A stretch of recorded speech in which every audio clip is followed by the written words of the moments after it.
This video is going to be dedicated just to the building's main sprinkler riser. Let's focus. There we go. Focus. So we have two pressure gauges. What does that tell us? That tells us this is an air system. So what do I mean by air system? Air system means everything after the riser is backed by air. And when a head trips, the air pressure releases through the head and our flapper valve opens and out comes the water from underneath. So let's discuss some points about this system. This is our main valve. The stem is out. That means that we're open. An open valve is good. That means that we have possible water flow that can come up when it needs and the whole bit. This is our tamper switch. In the event of the valve closing, this switch activates a tamper at the fire alarm panel. This right here is our flow switch trick.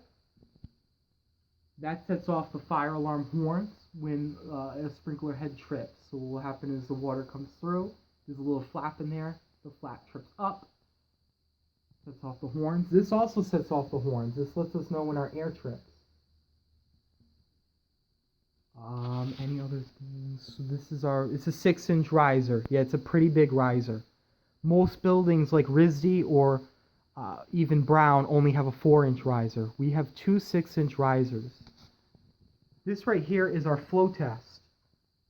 This we open, which we're not gonna do that, not on camera. And we open it and you run it for 3 minutes, and that is our flow test. That checks to make sure that we have pressure coming in from the street. When we're doing our flow test, we watch our gauge, and you'll notice our gauge bounces up and down ever so slightly, and that's because of all the water gushing out.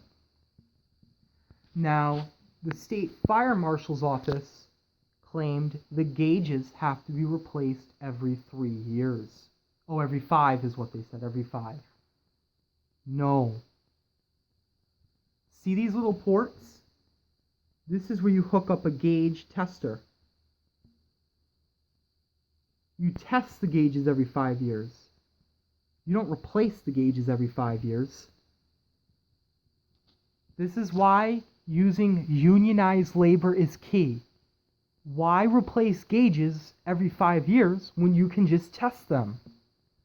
Mark Amesbury used to manufacture pressure gauges. Always use unionized labor, guys. Don't take Paul Manning's suggestion and use T. Boone Spickens from down the street to service your sprinkler system. Don't do that. Because T. Boone Spickens is going to have you replacing all the gauges every 5 years when that's not even the code. It says test, not replace. Mr. Manning, we really need to study on NFPA 13, which covers fire sprinklers. And I mean that with all sincerity. Please study it.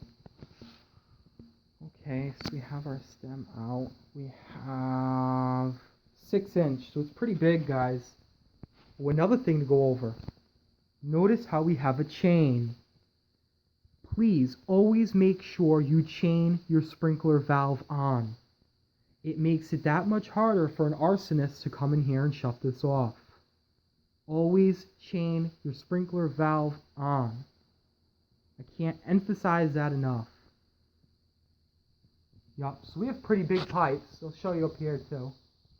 Remember, they said that all of our pipes were corroded. Nothing looks corroded in here. Actually looks to be in pretty good shape. Yep, so this is our flow test. You open it, make sure, and what's key about the flow test is that lets us know that we have water pressure coming in into the building. You want to run it for 3 minutes. That's what you normally do with the flow test. This is our flap. So we have water on this side of the flap. This is the wet side of the valve. And then up here, we have our air pressure. So when we trip, the flap opens up and out comes the water to all the heads. For full disclosure, I did not pass NFPA 13. However, I do know a lot about fire sprinkler systems. Because of the political party I work for, I am required to tell you that I did not pass NFPA 13. That way you know when I'm making judgments on fire sprinkler systems, you know that I didn't pass that. However, I do know a lot about that. That same disclosure is something the State Fire Marshal's office really ought to do.